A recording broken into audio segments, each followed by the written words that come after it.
إن الحمد لله نحمده ونستعينه ونستغفره ونعوذ بالله من شرور أنفسنا ومن سيئات أعمالنا من يهده الله فلا مضل له ومن يضلل فلا هادي له وأشهد أن لا إله إلا الله وحده لا شريك له وأشهد أن محمدا عبده ورسوله أما بعد فأعوذ بالله من الشيطان الرجيم بسم الله الرحمن الرحيم لتجدن أشد الناس عداوة للذين آمنوا اليهود والذين أشركوا۔ معزز حاضرین، ہر قسم کی حمد و ثنا، تعریف و توصیف، بزرگی و بڑائی اور عبادت و بندگی لائق و مناسب ہے اللہ رب العالمین کے لیے، جو خالق کائنات ہے، مالک ارض و سما ہے اور سارے جہان کا رب ہے۔ اور درود و سلام نازل ہو تمام نبیوں اور رسولوں پر، خاص طور پر آخری رسول جناب محمد صلی اللہ علیہ وسلم پر بے شمار درود و سلام نازل ہو۔ اللہم صلی علیہ وبارک وسلم۔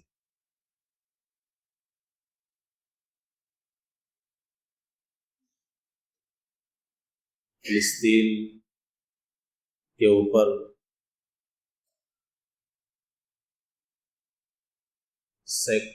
بہت سے سالوں سے جو ظلم و ستم کا سلسلہ جاری ہے، پوری دنیا اس کو جان رہی ہے، اور ابھی بھی جس طریقے سے معصوم لوگوں کو قتل کیا جا رہا ہے دنیا کی نگاہوں سے پوشیدہ نہیں ہے۔ اور ابھی کئی دن پہلے غزہ میں ہاسپٹل کے اوپر جس طریقے سے بمباری ہوئی ہے، اور بیمار لوگ، بوڑھے، بچے، عورتیں، ڈاکٹرز سب مارے گئے ہیں، اس کو بھی دنیا نے اپنی آنکھوں سے دیکھا ہے۔ اسرائیل حملے کا انکار کر رہا ہے، لیکن ہم آپ اچھی طرح جانتے ہیں کہ یہ کتنے سچے لوگ ہیں، اور ان کی پشت پناہی کرنے والے لوگ، خاص طور پر امریکہ، وہ خود کتنا بڑا ظالم ہے جو امن و امان کا سب سے بڑا جھنڈا اپنے ہاتھ میں لے کر کے آگے بڑھتا ہے۔ اس کی بھی خون ریزی کی داستان ہماری اور آپ کی آنکھوں کے سامنے ہے، جو اپنے مقاصد کے حصول کے لیے ہیروشیما اور ناگاساکی پہ ایٹم بم گرا دے، پورے کے پورے شہر کے معصوم لوگوں کو چند لمحوں میں ختم کر دے، یہ امن اور صلح اور آشتی کا پیغام کیا دے سکتے ہیں؟ یقینی طور پر اپنے آپ کو جو لوگ مسلمان کہتے ہیں اور اس کے بعد معصوموں کی جان لیتے ہیں، ہم اس کی بھرپور مذمت کرتے ہیں، کیونکہ اسلام میں کسی بھی معصوم انسان کی جان لینا ایک بہت بڑا جرم ہے۔ اسلام نے اعلان کر دیا ہے کہ من قتل نفسا بغیر نفس او فساد فی الارض فکأنما قتل الناس جميعا، کہ کسی بھی معصوم انسان کا خون اسلام کی نگاہ میں اتنا بڑا جرم ہے کہ مانو اس نے سارے انسانوں کا قتل کر دیا، خون کر دیا۔ اس لیے معصوم یا بے گناہ وہ کسی بھی قوم سے تعلق رکھے، یہاں تک کہ مسلمانوں کے سب سے بڑے دشمن یہودیوں سے ہی کہ اس کا تعلق نہ ہو، اگر اس کے کسی بھی معصوم انسان کا خون کوئی بھی مسلمان کرے تو نہ تو مسلمان اس کی حمایت کر سکتا ہے اور نہ ہی اسلام میں اس کی اجازت ہے۔ اور رہ گئے اسرائیل یا امریکہ، تو در حقیقت یہ سب سے بڑے ظالم ہیں اور سب سے زیادہ معصوموں کا یہ خون کرتے ہیں۔ یہ نہ تو اپنے دین کا لحاظ رکھتے ہیں اور نہ ہی اپنے بنائے ہوئے دنیاوی قوانین کا۔ جب ان کے من میں جو آئے وہ کرتے ہیں، کیونکہ یہ پاور رکھتے ہیں، طاقت رکھتے ہیں۔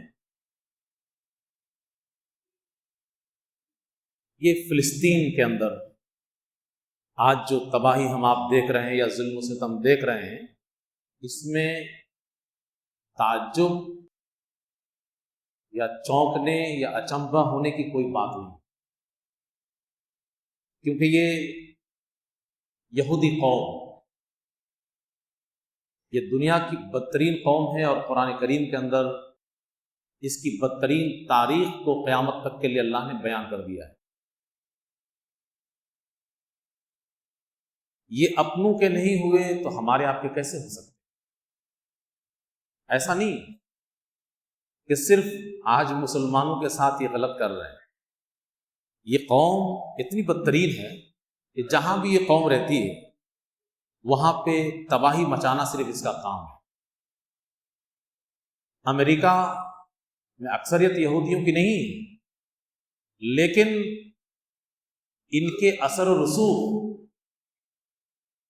امریکہ کی حکومت کے اندر تک اس کی پہنچ ہے۔ ان کے اشاروں پہ امریکہ کو ناچنا پڑتا ہے۔ یہ دکھتی رگ پہ ہر جگہ اپنا ہاتھ رکھے ہوئے پوری دنیا کو نچا رہے ہیں۔ آپ اگر غور سے دیکھیں گے تو دنیا میں تباہی کے پیچھے آپ کو یہودی نظر آئیں۔ یہ یہودی کون لوگ ہیں؟ یہودی دراصل حضرت ابراہیم علیہ السلام ہی کی اولاد ہے۔ جب آپ ان کی تاریخ کو پڑھیں گے تو پتہ چلے گا کہ حضرت ابراہیم علیہ السلام کو اللہ نے حضرت اسماعیل علیہ السلام کی شکل میں پہلا بیٹا عطا کیا، ہاجرہ کے بطن سے، پیٹ سے، اور تقریباً 14 سال کے بعد سارا کے بطن سے، پیٹ سے اللہ رب العالمین نے اسحاق علیہ السلام کو پیدا کیا، اور اسحاق علیہ السلام کے بیٹوں میں ایک بیٹا یعقوب علیہ السلام پیدا ہوئے، اور یعقوب علیہ السلام کے 12 بیٹے 2 بیویوں سے پیدا ہوئے، ایک بیوی سے 10 بیٹے اور ایک بیوی سے 2 بیٹے، بنیامین اور یوسف۔ حضرت یوسف علیہ السلام کے بارے میں اللہ رب العالمین نے سورہ یوسف کے اندر تذکرہ فرمایا تو وہاں پہ یہ بات کہی ہے کہ انہوں نے خواب میں یہی دیکھا کہ 11 ستارے سجدہ کر رہے ہیں، انی رأیت 11 کوكبا، میں نے دیکھا کہ 11 ستارے سجدہ کر رہے ہیں، والشمس والقمر، سورج اور چاند بھی، تو 11 ستارے، وہ 11 بھائی ہیں، اور یوسف علیہ السلام کو لے کر کے 12 بھائی ہو گئے۔ تو یعقوب علیہ السلام جو کہ اسحاق علیہ السلام کے بیٹے ہیں، اور اسحاق علیہ السلام ابراہیم علیہ السلام کے بیٹے ہیں، تو یعقوب علیہ السلام کا لقب تھا اسرائیل، تو ان کے بیٹوں کو بنو اسرائیل کہا گیا، اسرائیل کے بیٹے، یعقوب علیہ السلام کے 12 بیٹے، اور انہی بیٹوں کو آپ جب دیکھیں گے تو آج جو اسرائیل ہے وہی بنو اسرائیل اپنے آپ کو یعقوب علیہ السلام کے بیٹے یا ان کی نسل کو گھیر کر کے وہ بنو اسرائیل آج اسرائیل سے اپنے آپ کو جوڑ رہے ہیں۔ ان کی تاریخ بڑی لمبی ہے، ایک زمانے پہ محیط ہے۔ ساری تاریخ آج آپ کے سامنے رکھنا مقصود نہیں ہے، صرف ان کی شرارتوں کی تاریخ، ان کی غلاظتوں کی تاریخ، ان کے گناہوں اور جرائم کی تاریخ قرآن و حدیث کی روشنی میں آپ کے سامنے رکھنا ہے، تاکہ ہمیں معلوم ہو کہ یہ قوم پہلے بھی کتنی بدترین تھی، آج بھی ہے، اور یہ قوم قیامت تک بدترین رہے گی، سدھرنے والی نہیں ہے یہ۔ تو بنو اسرائیل اللہ رب العالمین نے بڑا کرم کیا تھا ان کے اوپر، اس کے بعد بھی اللہ رب العالمین کی ناشکری کرتی رہی یہ قوم،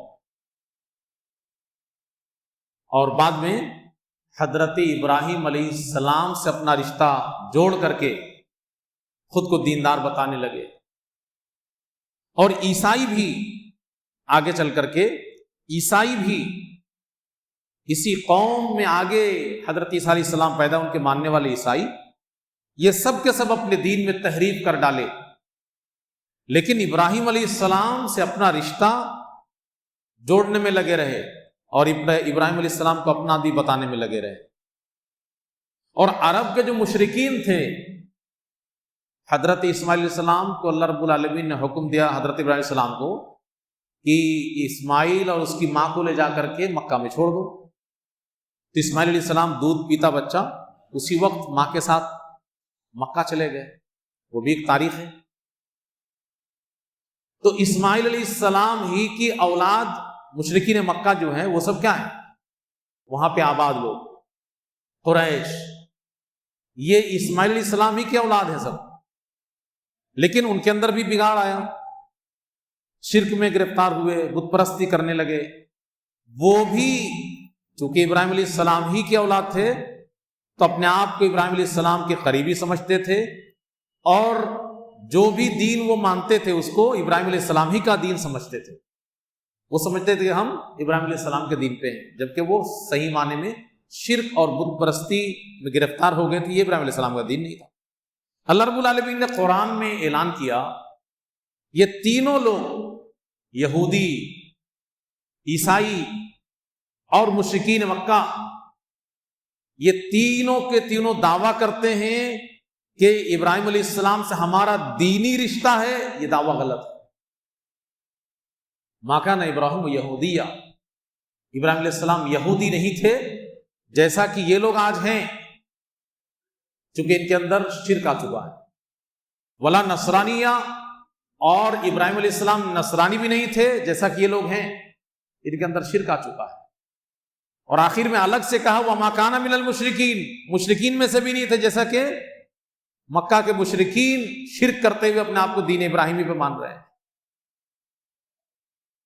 تو تینوں کو نکارنے کے بعد بیچ میں اللہ رب العالمین نے کیا کہا ہے؟ ابراہیم علیہ السلام کیا تھے؟ وَلَكِنْ كَانَ حَنِيفًا مُسْلِمًا، ابراہیم علیہ السلام خالص اسلام پہ تھے، خالص توحید پہ تھے، مخلص تھے، مسلمان تھے، شرک نہیں کرتے تھے۔ اب اسی وجہ سے اللہ رب العالمین نے اللہ کے نبی صلی اللہ علیہ وسلم اور آپ پر ایمان لانے والوں کو ابراہیم علیہ السلام سے جوڑا۔ کیوں؟ نسلی رشتہ تو تھا ہی، نسلی رشتہ تو سب کا ہے، یہودیوں کا بھی دیکھیں گے نسلی رشتہ ہے، ابراہیم علیہ السلام ہی کے اولاد میں سے ہیں، عیسائیوں کو بھی دیکھیں گے تو وہ بھی ابراہیم علیہ السلام ہی کے نسل سے ہیں، اور اللہ کے رسول صلی اللہ علیہ وسلم بھی حضرت اسماعیل علیہ السلام سے جڑتا ہے، ان کا سلسلہ نسب وہ بھی ابراہیم علیہ السلام۔ تو اصل اللہ کو بتانا یہ مقصود تھا کہ نسلی رشتہ کا یہاں کوئی مطلب نہیں ہے، دینی رشتہ کی جو بات کر رہے ہیں تو دینی رشتہ میں سچے وہ ہیں جو خالص توحید پہ ہو، کیونکہ ابراہیم علیہ السلام بھی خالص توحید پہ تھے، اس لیے اللہ نے کہا ان اول الناس بابراہیم الذین اتبعوہ، جن لوگوں نے ابراہیم علیہ السلام کی سچی پیروی کی تھی وہ لوگ ابراہیم علیہ السلام کے قریب ہونے کے حقدار ہیں، دینی رشتے میں وہ حقدار ہیں۔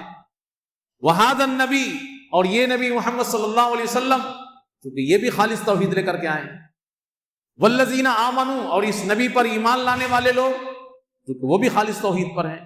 تو دینی رشتہ صحیح معنی میں اسی کا صحیح مانا جائے گا جس کے پاس خالص توحید ہو، اور خالص توحید نہ تو یہودیوں کے پاس ہے، نہ عیسائیوں کے پاس، اور نہ ہی مشرکین مکہ کے پاس۔ تو جناب محمد صلی اللہ علیہ وسلم اور آپ صلی اللہ علیہ وسلم پر ایمان لانے والے لوگ خالص توحید پر ہیں، اس لیے ابراہیم علیہ السلام سے ان کا دین کا رشتہ سچا ہے۔ آگے بڑھیے، حضرت موسیٰ علیہ السلام، انہوں نے بنو اسرائیل کو فرعون کی غلامی سے اور فرعون کے عذاب سے بچایا، نجات دین کے ذریعے سے اللہ نے بچایا، لیکن اس کے بعد بھی اس قوم نے حضرت موسیٰ علیہ السلام کو بھی تکلیف دینے میں کوئی کسر باقی نہیں رکھی، پریشان کرنے میں اور تکلیف دینے میں۔ ایک موقع سے نبی کریم صلی اللہ علیہ وسلم کے اوپر کسی نے انگلی اٹھائی اور آپ صلی اللہ علیہ وسلم کی نیت میں حملہ کیا، تو اللہ کے نبی صلی اللہ علیہ وسلم نے کیا کہا تھا کہ قد اوذی موسیٰ باکثر من ذلک فصبر، موسیٰ علیہ السلام کو اس سے بھی زیادہ تکلیف دی گئی اپنے لوگوں کے ذریعے، لیکن انہوں نے صبر کیا۔ تو ایک اشارہ تھا کہ موسیٰ علیہ السلام کو بھی ان لوگوں نے بہت ستایا تھا۔ چنانچہ آپ دیکھیے قرآن نے جو تاریخ بیان کی ہے اس کی روشنی میں کہ موسیٰ علیہ السلام کے ساتھ کیا اس کا سلوک۔ حضرت موسیٰ علیہ السلام کی قوم کے لوگ، آپ اس کو بنو اسرائیل کہیں، یہودی کہیں، حضرت موسیٰ علیہ السلام سے کس چیز کا مطالبہ کیا جانتے ہیں آپ؟ وقت کے نبی ہیں، قوم کے آدمی ہیں، اور فرعون کی غلامی سے آزاد کرائے ہیں۔ کتنے معجزات لوگوں نے دیکھے فرعون کے ظلم و ستم کے نتیجے میں، اور اس کے بعد بھی کیا کہتے معلوم؟ لن نؤمن لک، ہرگز تمہارے اوپر ایمان نہیں لائیں گے ہم، حتی نر اللہ جہرا، اللہ سے کہو کہ اللہ خود کو ہم لوگوں کے سامنے ظاہر کر دے، اپنی آنکھوں سے اللہ کو دیکھیں گے تب ایمان لائیں گے۔ آپ سوچ سکتے ہیں کہ یہ قوم جرم کے کس انتہا کو پہنچ سکتی ہے کہ حضرت موسیٰ علیہ السلام سے صاف لفظوں میں کہہ رہے ہیں ہم نہیں لائیں گے تمہاری اوپر ایمان، نبی نہیں مانیں گے تمہیں، رسول نہیں مانیں گے، تسلیم نہیں کریں گے، اللہ کو اپنی آنکھوں سے دیکھیں گے تب ایمان لے آئیں گے۔ اسی طریقے سے حضرت موسیٰ علیہ السلام نے اپنے قوم کے لوگوں کو کہا کہ بھائی تمہارے اوپر بڑا ظلم ہوا ہے اور تم اپنے علاقے سے نکال دیے گئے ہو، تو اس علاقے پہ ظالموں نے قبضہ کر رکھا ہے، تو اس شہر میں چل کر کے مقابلہ کرو اور فتح کر لو اس شہر کو۔ یا قوم اذکروا نعمت اللہ، اے میری قوم کے لوگوں اللہ کی نعمتیں یاد کرو، تمہارے اوپر بہت ساری نعمتیں اللہ کی ہیں۔ اللہ نے کہا ہے یا بنی اسرائیل اذکروا نعمتی التی انعمت علیکم، اے بنو اسرائیل کے لوگوں میری نعمت کو یاد کرو، میں نے تمہارے اوپر کتنی نعمت کی ہے۔ اس کی انتہا یہ ہے وَأَنِّي فَضَّلْتُكُمْ عَلَى الْعَالَمِينَ، دنیا کے سارے لوگوں کے اوپر تمہیں میں نے فضیلت دی ہے۔ تو حضرت موسیٰ علیہ السلام نے کہا کہ اللہ کی بہت ساری نعمتیں ہیں، اللہ کی نعمت یاد کرو، بہت سارے نبی اور رسول تمہارے درمیان اللہ نے بھیجا ہے، بہت سارے بادشاہ تمہارے اندر اللہ رب العالمین نے بھیجا ہے، اذ جعل فیکم انبیاء وجعلکم ملوکا وآتاکم ما لم یؤت احدا من العالمین، تمہیں اللہ رب العالمین نے وہ نعمتیں دی ہیں کہ دنیا میں کسی کو نہیں دی۔ لہٰذا اللہ کی نعمت یاد کرنے کا کیا مطلب ہے کہ اللہ کے راستے میں جہاد کرو۔ یا قوم ادخلوا الارض المقدسہ، مقدس سرزمین پہ داخل ہو جاؤ۔ قوم کے لوگوں نے کہا کہ یا موسیٰ ان فیہا قوما جبارین، ارے اس شہر میں داخلہ کی بات آپ کر رہے ہو، یہاں تو بڑے خطرناک لوگ رہتے ہیں، ان کا مقابلہ ہم کہاں سے کر پائیں گے؟ بڑے ظالم جابر خطرناک لوگ وہاں رہتے ہیں۔ ان لن ندخلھا، ہم تو جائیں گے نہیں بالکل، ہاں وہ لوگ میدان خالی کر دیں تو ہم جا کے عیش کریں۔ ان لن ندخلھا حتی یخرجوا منھا، وہ لوگ جب تک شہر سے نکلیں گے نہیں زمین کو خالی نہیں کریں گے، ہم جانے والے نہیں ہیں وہاں. ہاں وہ لوگ خالی کر دے تو ہم جائیں گے. خالی کر دے جائیں گے کیا مطلب؟ صرف عیش کرنا چاہتے ہیں، بس کسی امتحان میں پڑھنا نہیں چاہتے. اس کے بعد کچھ لوگوں نے، ایک دو آدمی سمجھدار تھے، کہا کہ بھائی یہ نبی کی بات نہیں مان رہے ہو، ارے داخل ہو کر کے دیکھو، ہمت کر کے، اللہ کی مدد آئے گی، تم ہی لوگ غالب رہو گے، ایمان والے ہو تو بھروسہ رکھو اللہ پہ. دو ٹوک لفظوں میں کہا موسیٰ علیہ السلام سے، اِنَّا لَن نَدْخُلَهَا أَبَدًا مَا دَامُوا فِيهَا، جب تک یہ قوم یہاں ہے ہم جائیں گے نہیں، داخل ہی نہیں ہو سکتے ہم. اور اس کے بعد کہا اذهب أنت وَرَبُّكَ فَقَاتِلَا، موسیٰ تو چلا جا، تیرا رب چلا جائے، جا کر کے لڑ کر کے مقابلہ کر لے. فَقَاتِلَا، تم جاؤ، تیرا رب جا کے لڑے. کیسی لینگویج ہے، اب ذرا سوچیے. اس قوم نبی سے کہہ رہے ہیں، موسیٰ علیہ السلام سے، اپنے ہی نبی سے، تو جا تیرا رب جائے، ہمارا کام نہیں ہے. فقاتلا، تو دونوں جا کے لڑ لے. انہا ہونا قائدون، ہم لوگ یہاں بیٹھ کے تماشا دیکھیں گے. ایسی قوم کے بارے میں آپ کیا سوچتے ہیں؟ انہا ہونا قائدون، ہم یہاں بیٹھ کر کے تماشا دیکھیں گے، ہم نہیں جائیں گے، تم دونوں جا کے لڑ لو. حضرت موسیٰ علیہ السلام پریشان ہو گئے، تنگ آ گئے. یہ لوگ ایسے لوگ، بد دعا کر دی. رب انی لا املک الا نفسی واخی، اے اللہ میرا پاور تو میری اپنی ذات میں ہے یا میرے بھائی کے اوپر چلتا ہے، بس اس قوم کے اوپر میرا کوئی کنٹرول نہیں ہے. لا املک الا نفسی واخی، میں اپنے اوپر اختیار رکھتا ہوں، اپنے بھائی ہارون کے اوپر اختیار رکھتا ہوں، تو مجھے اور میرے بھائی کو جو حکم دے دے کرنے کے لیے تیار ہوں، لیکن اس قوم کے اوپر کوئی کنٹرول نہیں. فَافْرُقْ بَيْنَنَا وَبَيْنَ الْقَوْمِ الْفَاسِقِينَ، اے اللہ اس قوم سے ہمیں الگ کر دے. یہ کہنا پڑ گیا حضرت موسیٰ علیہ السلام.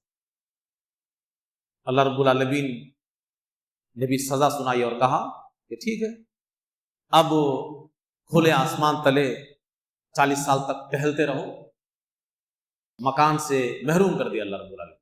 فَإِنَّهَا مُحَرَّمَةٌ عَلَيْهِمْ 40 سَنَةً يَتِيهُونَ فِي الْأَرْضِ، 40 سال تک اب یہ سرزمین اس کے لیے حرام کر دیا ہم نے. اب یہ مکان سے محروم رہیں گے، کھلے آسمان تلے ان کو 40 سال گزارنا پڑا. تو اس شہر کے بغل میں وادی میں یہ ادھر جاتے تھے ادھر جاتے تھے، راستہ ہی نہیں ملتا تھا. اللہ نے راستہ گم کر دیا، 40 سال تک راستہ ہی نہیں ملا اس قوم کو. اس کے بعد بھی اللہ رب العالمین نے اس قوم کے اوپر انعام کیا، ان کے کھانے پانی کا انتظام کیا، من و سلوہ اتارا، بادلوں سے ان کے اوپر سایہ کیا، وغیرہ وغیرہ. حضرت موسیٰ علیہ السلام نے ایک موقع سے ان سے کہا کہ بھائی ان اللہ یأمرکم ان تذبحوا بقرہ، اللہ حکم دیتا ہے کہ ایک گائے ذبح کرو. ایک واقعہ ہے، اس کی تفصیلات ہیں. یہ لوگ کیا کہتے ہیں معلوم آپ کو؟ نبی سے کہہ رہے ہیں اتتخذنا ہزوا، آپ ہم سے مذاق کر رہے ہیں کیا؟ بتائیے. یہ وہ لوگ ہیں جو اللہ کا حکم نبی سنا رہا ہے کہ ان اللہ یأمرکم ان تذبحوا بقرہ، اللہ تمہیں حکم دیتا ہے کہ ایک گائے ذبح کرو، تو پلٹ کے کیا کہتے ہیں؟ مذاق کر رہے ہیں کیا؟ قال اعوذ باللہ نکون من الجاہلین. حضرت موسیٰ علیہ السلام نے کہا کہ کیسے لوگ ہو تم بھائی، اللہ کی پناہ چاہتا ہوں، کیا میں جاہل ہوں کہ دین کے معاملے میں تم سے مذاق کروں؟ اور اس کے بعد بھی جب تیار ہوئے کہ گائے ذبح کرنا ہے، پھر پریشان کیا. گائے کیسی ہونی چاہیے؟ خواہ کے سوال، اس کا رنگ بتا دیجئے، ابھی بھی سمجھ میں نہیں آ رہا، اور کھول کر کے بولیے، وغیرہ وغیرہ. اللہ رب العالمین نے کہا کہ ان کے دل پتھر سے بھی زیادہ سخت ہو گئے اس قوم. ثم قست قلوبکم من بعد ذلک فہی کالحجارہ، تمہارے دل اے بنو اسرائیل کے لوگوں اس کے بعد سخت ہو گئے پتھر کی طرح، بلکہ اس سے بھی زیادہ سخت. اللہ رب العالمین نے اس قوم کو سنیچر کے دن مچھلی کے شکار سے روکا کہ سنیچر کے دن مچھلی کا شکار نہیں کرو گے. اللہ کا حکم تھا، ماننا چاہیے تھا، لیکن ان لوگوں نے ہیلا بہانا شروع کر دیا، دین میں ہیلا بہانا. مچھلی کے دن سنیچر کے دن مچھلیاں زیادہ نظر آتی تھی، آزمائش تھی اللہ کی طرف سے.